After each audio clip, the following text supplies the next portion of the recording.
하나님께서 오늘 우리에게 주신 말씀은 창세기 32장의 말씀입니다. 창세기 32장의 말씀입니다. 제가 세 번역으로 읽어드릴 텐데요. 가능하신 분들은 합독하시면 좋겠습니다. 야곱이 길을 떠나서 가는데 하나님의 천사들이 야곱 앞에 나타났다. 야곱이 그들을 알아보고 이곳은 하나님의 진이구나 하면서 그곳 이름을 마하나임이라고 하였다. 야곱이 에돔 벌 세일 땅에 사는 형 에서에게 자기보다 먼저 심부름꾼을 보내면서 지시하였다. 너희는 나의 형님 에서에게 가서 이렇게 전하여라. 주인의 형 야곱이 이렇게 아뢰입니다. 저는 그동안에 라반에게 몸붙여 살며 최근까지도 거기에 머물러 있었습니다. 저에게는 소와 나귀, 양대와 염소, 떼, 남종과 여종이 있습니다. 형님께 이렇게 소식을 전하여 드립니다. 형님께서 저를 너그럽게 보아주십시오. 심부름꾼들이 에서에게 갔다가 야곱에게 돌아와서 말하였다. 주인 어른의 형님이 에서 어른께 다녀왔습니다. 그분은 지금 부하 400명을 거느리고 주인 어른을 치려고 이리로 오고 있습니다. 야곱은 너무나 두렵고 걱정이 되어서 자기 일행과 양떼와 소떼와 낙타떼를 두 패로 나누었다. 에서가 와서 한 패를 치면 나머지 한 패라도 피하게 해야겠다는 속셈이었다. 야곱은 기도를 드렸다. 할아버지 아브라함을 보살펴 주신 하나님, 아버지 이삭을 보살펴 주신 하나님, 고향 친족에게로 돌아가면 은혜를 베푸시겠다고 예서에게 약속하신 하나님, 주님께서 주님의 종에게 베푸신 이 모든 은총과 온갖 진지를 이 종은 감히 받을 자격이 없습니다. 제가 이 요단강을 건널 때에 가진 것이라고는 지팡이 하나뿐이었습니다만 이제 저는 이처럼 두 무리나 이루었습니다. 부디 제 형의 손에서 에서의 손에서 저를 건져 주십시오. 형이 와서 저를 치고 아내들과 자식들까지 죽일까 두렵습니다. 주님께서 말씀하시기를 내가 반드시 너희에게 은혜를 베풀어서 너희의 씨가 바다의 모래처럼 셀 수 없이 많아지게 하겠다 하시지 않으셨습니까? 그날 밤에 야곱은 거기에서 묵었다. 야곱은 자기가 가진 것 가운데서 자기의 형 에서에게 줄 선물을 따로 골라냈다. 암염소 200마리와 순염소 20마리, 암양 200마리와 순양 20마리, 젖은질 빨리는 낙타 30마리와 거기에 딸린 새끼들, 암소 40마리와 황소 10마리, 암나귀 20마리와 새끼나귀 10마리였다. 야곱은 이것들을 몇 대로 나누고 자기의 종들을 맡겨서 자기보다 앞서서 가게 하고 때와 때 사이에 거리를 두게 하라고 일렀다. 야곱은 맨 앞에 선 종에게 지시하였다. 나의 성 에서가 너를 만나서 네가 네 집 사람이며 어디로 가는 길이면 네가 끌고 가는 이 짐승들이 다 누구의 것이냐고 묻거든. 너는 그에게 이것은 모두 주인의 종 야곱의 것인데 야곱이 그 형님 에서께 드리는 선물입니다. 야곱은 우리 뒤에 옵니다 하고 말하여라. 야곱은 둘째 때로 몰고 떠나는 종과 셋째 때를 몰고 떠나는 종과 나머지 때를 몰고 떠나는 종들에게도 똑같은 말로 지시하였다. 너희는 에서 형님을 만나거든 그에게 똑같이 말하여야 한다. 그리고 주인의 종 야곱은 우리 뒤에 옵니다 하고 말하는 것을 잊지 않도록 하여라. 야곱이 이렇게 지시한 것은 자기가 미리 여러 차례 보낸 선물들이 그 형 에서의 분노를 서서히 풀어주고 마침내 서로 만날 때에는 형이 자기를 반가이 맞아주리라고 생각했기 때문이다. 그래서 야곱은 선물을 실은 때를 앞세워서 보내고 자기는 그날 밤에 장막에서 묵었다. 그 밤에 야곱은 일어나서 두 아내와 두 여종과 11 아들을 데리고 야풍나루를 건넜다. 야곱은 이렇게 식구들을 인도하여 개울을 건너보내고 자기에게 딸린 모든 소유도 건너보내고 난 다음에 뒤에 홀로 남았는데 어떤 이가 나타나 야곱을 붙잡고 동이 틀 때까지 씨름을 하였다. 그는 도저히 야곱을 이길 수 없다는 것을 알고서 야곱의 엉덩이 뼈를 쳤다.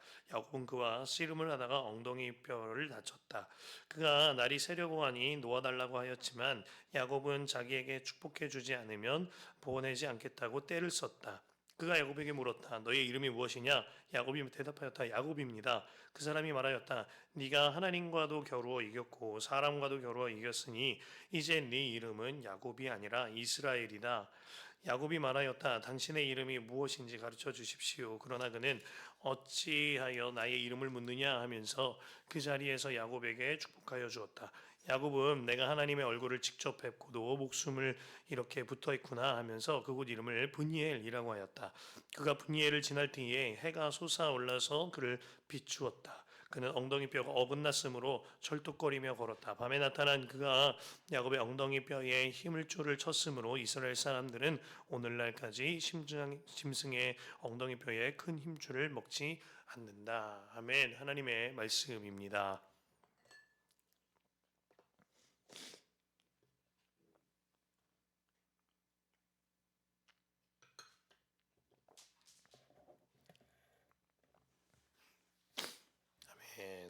아멘. 이 새벽에 함께 나와 예배하는 모든 성도 여러분들 참 환영하고 축복합니다. 새벽을 깨워 주님을 바라보는 일이 너무나도 소중하고 귀합니다. 주님께서 이 새벽에 말씀을 주시고 그 말씀으로 24시간 인도함 받고 그리고 끝날 하루를 마칠 때에 주님을 바라보며 일교를 점검하고 이 일이 우리 안에 계속 이어지리라 믿습니다. 그 스토리텔링의 전개 방법 중에요. 발단, 전개, 위기, 절정, 결말 아마 다들 들어보셨을 겁니다. 이렇게 전달하는 경우가 많은데요. 문학과 영화에서 쓰이기도 하는 방법입니다. 야곱의 삶을 스토리텔링으로 한번 살펴보자면 오늘 장면은 그의 삶에서 위기에서 절정으로 들어서는 첫발이 아닐까 하는 생각이 듭니다. 바로 어제 본문에서 야곱은 독립했습니다. 20년간 라반에게 속고 빼앗고 당했어요. 그러다 그에게서 독립될 때에도 위기의 순간이 있었습니다만 하나님이 늘 그를 보호하셨죠. 그러면 이제 좀 발 뻗고 편하게 자야 하죠. 그러면 이제 좀 평안해야지요. 그러면 이제 좀 좋은 일이 생길 법도 합니다. 이 과정을 지나면서 성숙을 더했던 야곱도 얼마나 귀합니까? 그런데요, 그의 인생이 여전히 풀리지 않습니다. 그의 앞에 라반 지나갔더니 더 큰 두려움인 에서가 나타난 겁니다. 본문에 들어서면서 하나님께서는요, 야곱에게 마하나임이라는 하나님의 군대를 보여주십니다. 마하나임의 뜻은요, 하나님의 군대라는 뜻과 동시에 두 군대, 두 개의 진영이라는 뜻을 갖고 있는데요. 이것을 우리가 좀 기억해 둘 필요가 있겠습니다. 하나님께서요, 야곱의 양쪽에다가 두 쪽에다가 두 군대, 두 진영의 하나님의 군대를 세워서 그를 호위해 주고 계시다는 것입니다. 그러므로 야곱은 사실 두려울 것이 없는 겁니다. 얼마나 든든한 일이겠습니까? 그러나 현실 앞에서 야곱은요, 속절없이 무너지죠. 야곱의 눈앞에 그의 인생의 천적과 같았던 에서가 나왔습니다. 게다가 에서는요, 부하 400명을 거느리고 야곱을, 오늘 세번역 성경은 좀 더 직설적이게 야곱을 치려고 오고 있다고 서 있다고 기록합니다. 동생과 그 가족을 맞는데 400명을 데리고 온다는 것 자체가 벌써 위화감이 들죠. 심상치 않은 분위기입니다. 눈치 빠른 야곱도 당연히 이 분위기를 포착했을 겁니다. 그 의미를 알았고 그 마음이 너무나 두렵고 떨렸습니다. 개역개정 성경은요, 이 마음을 두고 심히 두렵고 답답했다라고 기록합니다. 그의 마음이요, 심히 두렵고 답답하여 너무나 움츠러든 겁니다. 야곱 인생의 최대 위기가 닥쳤습니다. 그래서 야곱이 선택한 방법은 그의 양떼를 두 떼로 나누는 거였어요. 7절과 8절 보면은요, 야곱은 너무나 두렵고 걱정이 되어서 자기 일행과 양떼와 소떼와 낙타떼를 두 패로 나누었다. 에서가 와서 한 패를 치면 나머지 한 패라도 피하게 해야 하겠다는 속셈이었다. 앞서 제가 말씀드렸죠. 마하나임. 하나님께서 하나님의 두 군대가 야곱을 호위하게 하셨다고. 그런데요, 야곱은 방금 그걸 봤는데 그 두 군대 잊어버리고 자신의 양떼를 두 떼로, 두 패로 나누어서 대응하고 있는 겁니다. 하나님께서 야곱에게 호위 군사들을 보내주셨지만 야곱의 영적 눈은 현실 앞에서 닫혔고 현실의 눈이 열려서 내가 할 수 있는 최선을 다해서 피해보고자 하고 있는 겁니다. 야곱은 에서라는 문제 앞에서 하나님의 두 군대는 까마득히 잊었습니다. 그리고 자신의 소유를 오히려 두 떼로 나누는 방법을 선택하죠. 이것이 야곱입니다. 그리고 이것이요, 사실 우리의 모습이죠. 방금 전까지 하나님의 말씀 듣고 주님 바라보고 새벽마다 말씀 펼치면서 읽습니다. 약속의 말씀을 받지요. 내 인생의 약속의 말씀이 있거니와 날마다의 약속의 말씀을 받고자 새벽에 기도하고 큐티하고 말씀을 받습니다. 그런데요, 현실로 돌아가서 누군가의 말 한마디 들으면 마음이 후달리는 거예요. 누군가의 어떠한 상황 한번 딱 마주치면은요, 말씀 까마득히 잊어버리고 내 방법대로 어떻게 해서든 계산해서 이 위기 상황을 모면해 보려고 한번 애써 보는 겁니다. 사실 야곱의 모습이요, 바로 저와 여러분들의 모습입니다. 오늘 한번 이 부분을 바로 잡아 봅시다. 우리가 이 예배당을 나서면서부터가 사실 수많은 애서 앞에 서는 순간들일 겁니다. 그런데 기억하십시오. 하나님은 약속하셨고 두 군데를 우리에게 보내셨습니다. 그러므로 우리는 현실을 내 방법으로 대응하는 것이 아니라 하나님의 말씀으로 이길 수 있는 것입니다. 야곱이 두 때를 나눈 것은요, 자신의 백업 플랜을 세운 것입니다. 일종의 보험을, 인생의 보험을 세워둔 거죠. 만일 앞에 있는 때를 에서 형이 치면 그것을 버려두고라서라도 나머지 한 패를 가지고서라도 도망쳐야 하겠다. 내가 생명을 좀 부지해야겠다 하는 마음이었던 겁니다. 그는 하나님의 군대보다 나의 생각과 판단, 나의 여러 가지 계산을 먼저 의지한 거예요. 하지만 야곱은요, 하나님께 기도도 하는 모습을 볼 수 있는데요. 그 기도의 내용이 오늘 9절에서 12절에 기록되어 있습니다. 그 내용이 얼마나 애가 타던지요, 야곱의 긴박한 그 마음과 상황을 잘 기록합니다. 자기가 할 수 있는 모든 하나님을 다 부릅니다. 할아버지의 하나님, 아버지의 하나님, 저한테 약속하신 하나님, 저한테 이러이러한 약속하셨잖아요. 그럼 들어주세요. 막 다급하게 하나님께 기도하는 모습을 봅니다. 본인이 부를 수 있는 모든 호칭을 다 사용해서 하나님, 아버지 하나님, 우리 할아버지 하나님, 제 주님, 약속의 하나님 다 부르면서 기도하고 있는 거예요.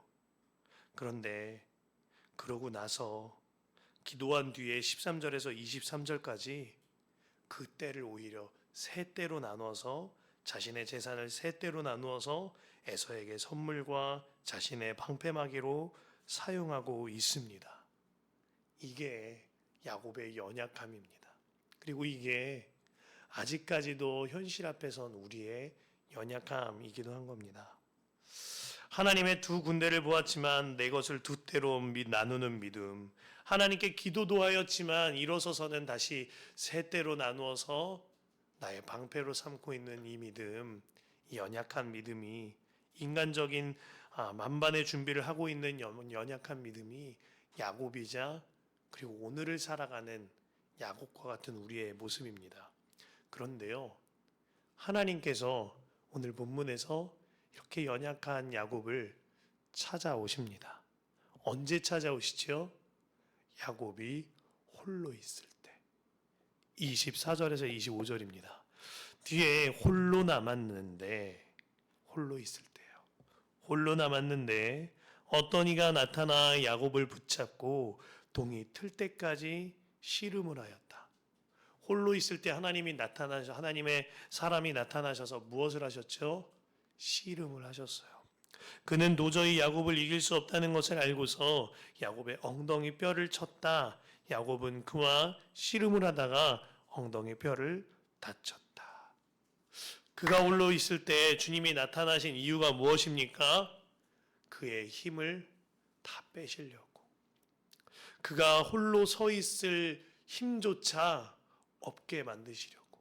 그가 무언가 해보려고 생각하고 행동하는 그 힘조차 모두 빼게 하사 그가 그 무엇도 의지하지 못하고 오직 하나님만 의지하게 하시려고 그가 홀로 있을 그때에 찾아오셔서 그와 함께 씨름하시고 그의 엉덩이 뼈를 치신 것입니다. 야곱아, 너는 나만 의지하여야 해. 너의 모든 힘을 다 빼어라. 이것이 이 일에 주님의 메시지가 있는 거죠. 부모가요, 어린아이와 씨름하고 레슬링할 때 이 아이가 어떻게 나올지 훤히 들여다 보입니다. 주님은요, 야곱의 성미상 틀림없이 이 아이가 끝까지 나에게 매달릴 것이다 라는 것을 아셨을 겁니다. 그래서 주님께서 씨름을 거신 거예요. 이 아이의 성미를 누구보다 잘 아시니까. 야곱은 그 형의 뒤꿈치를 잡았듯이 내 바짓가랑이를 잡고 끝까지 매달릴 아이야. 이 아이의 가장 적당한 방법으로 다룸은 씨름이야 하고 씨름을 거신 거죠. 야곱이 그렇게도 모든 힘을 쥐고 어떻게 해서든 하나님 이겨보겠다고 안간힘을 쓸 때 하나님께서 그에게 모든 힘을 빼시려고 하신 겁니다. 마침내 하나님의 사람이 야곱의 엉덩이 뼈를 치자 그의 모든 힘이 다 빠졌습니다. 그러면서도 이 갸냘픈 야곱이요, 하나님만 붙잡게 되면서 이렇게 말합니다. 주님, 제게 축복해 주십시오. 그렇지 않으면 보내지 않겠습니다. 아주 애타는 마음으로 붙잡고 있죠. 그러자 주님께서는요, 그에게 축복을 주시기는 하는데요, 우리의 생각과 전혀 다른 축복을 줍니다. 세상이 줄 수 없는, 야곱이 생각하지 못한 축복, 세상은 줄 수 없는 축복, 그 누구에게도 얻을 수 없는 축복을 하나님께서 주세요. 돈과 명예, 부귀와 안전, 평안 이런 것이 아니었습니다. 야곱의 이름을 바꾸어 주시는 겁니다. 28절에 보면 그 사람이 말하였다.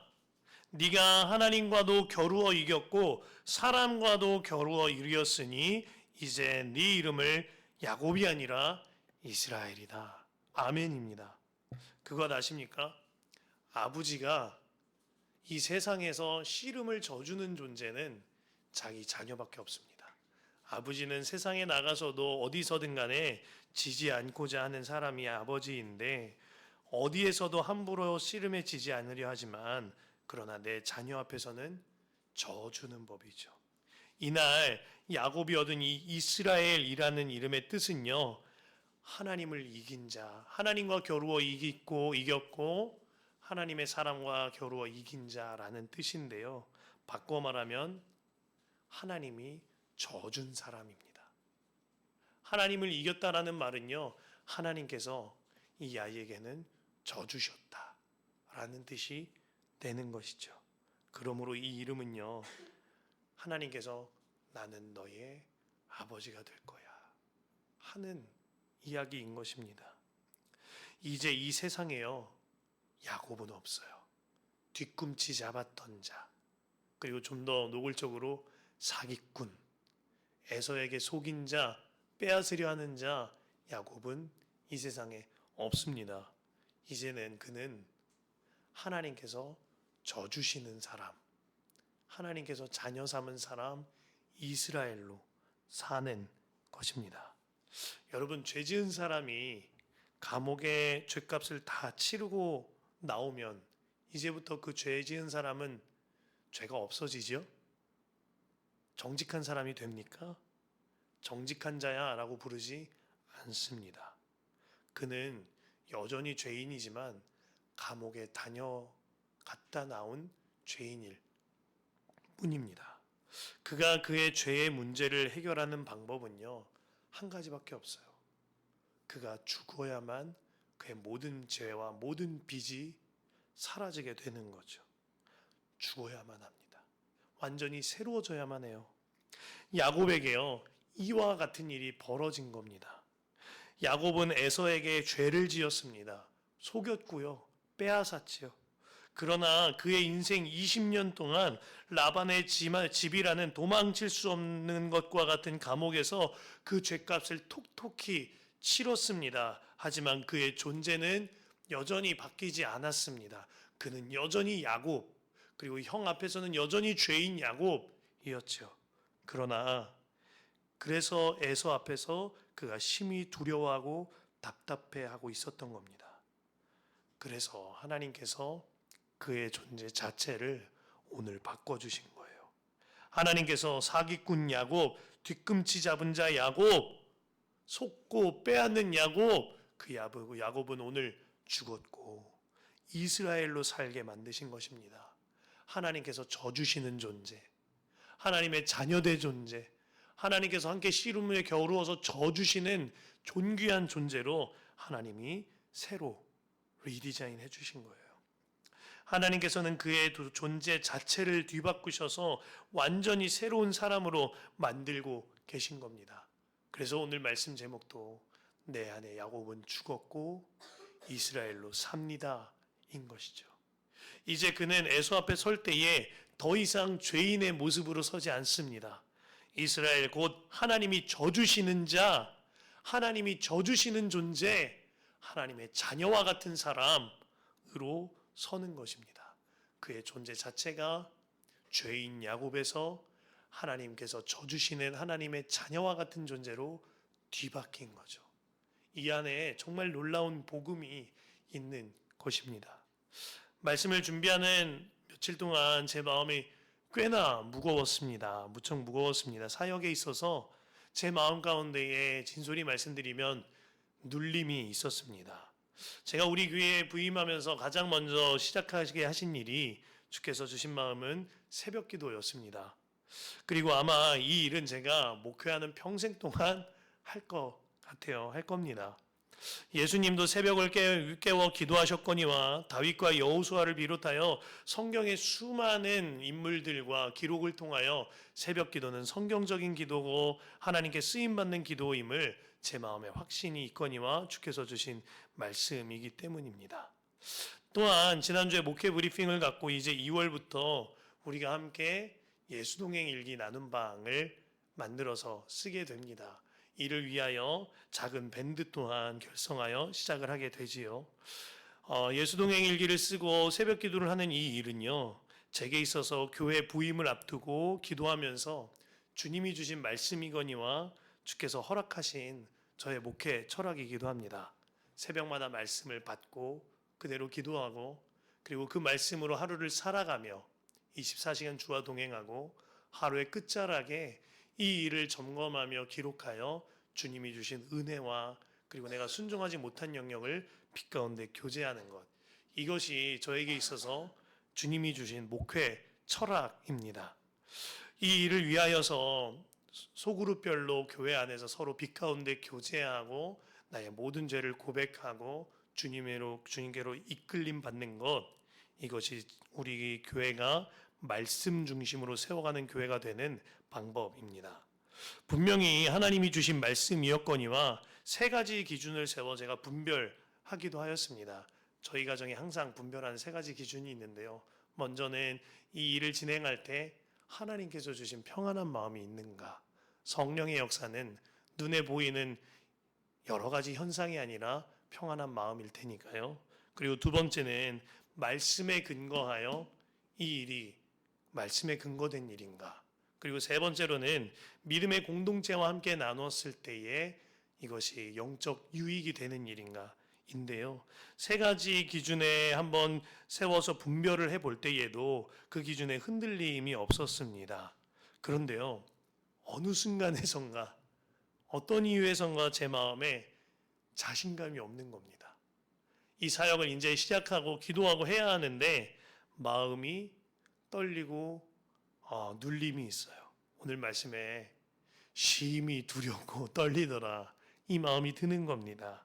그러던 중에 오늘 말씀을 묵상하게 된 것입니다. 그때 주님이 주신 말씀입니다. 슬기야, 너는 야곱이 아니야. 네 안에 야곱은 죽었고 너는 이스라엘로 산단다. 내 안에 뒤꿈치 잡고 사람들에게 잘 보이고자 아둥바둥 살면서 어떻게 해서든 사람들에게 인정받고자 하였던 야곱은 죽었어. 너는 이제 하나님께서 져주는 자, 하나님께서 져주시는 사람, 하나님의 자녀된 사람, 너는 죽고 예수로 산단다. 저는 사역을 하면서도요, 이전에는 많은 계산과 많은 계획을 세워가면서 하였습니다. 그의 초점은 하나님이 아니라 사실은 사람들이었습니다. 때로는 내가 섬기고 있는 목회자가 만족할 수 있을까? 때로는 내가 섬기고 있는 성도님들이 칭찬하시려나 인정하시려나 혹은 그들이 만족할 수 있을까라는 기준으로 세우고 사역했던 적이 많습니다. 마치 야곱처럼요.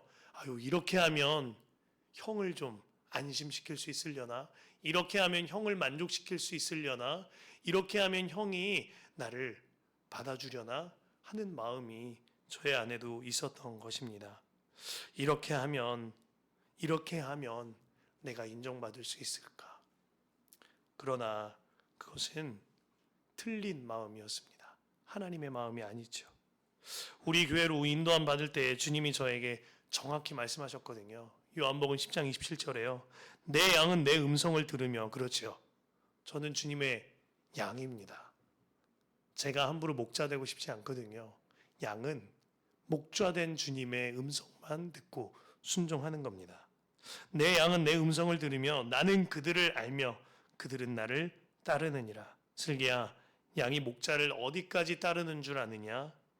양이 목자를 잡아다 제단의 각을 떠서 드릴지라도 양은 목자를 따른단다.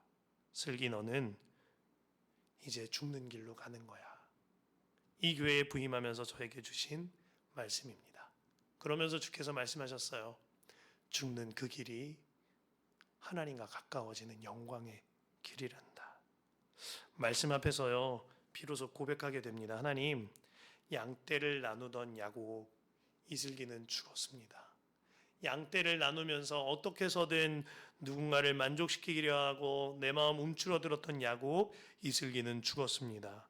자녀 삼으신 이스라엘, 하나님께서 저주시기까지 하시는 존재 이스라엘, 내 안에 사시는 예수로 삽니다. 그것이면 된 겁니다. 이제 더 이상 계산하지 아니하고 두려워하지 아니하고 이스라엘로 서면 되는 것이지요. 그래서 예전에 사도 바울도 이렇게 고백하지 않았을까요? 고린도전서 2장 1절에서 5절에 이런 고백이 있습니다. 형제자매 여러분, 내가 여러분에게로 가서 하나님의 비밀을 전할 때 훌륭한 말이나 지혜로 하지 않았습니다. 나는 여러분 가운데서 예수 그리스도 곧 십자가에 달리신 그분밖에는 아무것도 알지 않기로 작정하였습니다. 내가 여러분과 함께 있을 때에 나는 약하였으며 두려웠으며 무척 떨었습니다.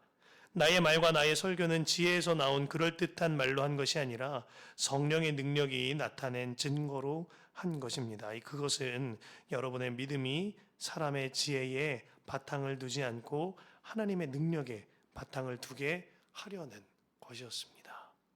사랑하는 성도 여러분, 저뿐만 아니라 저와 여러분 모두가 오늘 기도하실 때에 내 안에 양떼를 나누는 연약한 야곱은 죽었음을 선포하시길 바랍니다. 양떼를 나누면서 누군가에게 잘 보이고 싶고 누군가에게 보호받고 싶고 누군가에게 인정받고 싶던 야곱은 죽었습니다. 이제는 이스라엘로 삽니다. 양떼를 나누면서 내 하나님의 약속의 말씀보다 내 생각과 판단과 계획을 의지하던 야곱은 죽었습니다. 이제는 이스라엘로 삽니다. 선포하시기를 바랍니다. 이제 나를 위하여 씨름해서 져주시기까지 하는 하나님의 아들 된 자로 삽니다. 이제는 나를 위하여 죽기까지 사랑하사 내 안에 살고 계시는 예수로 삽니다. 이 고백이 저와 그리고 우리 새신교회의 모든 성도님들의 고백이 되시기를 간절히 소망합니다.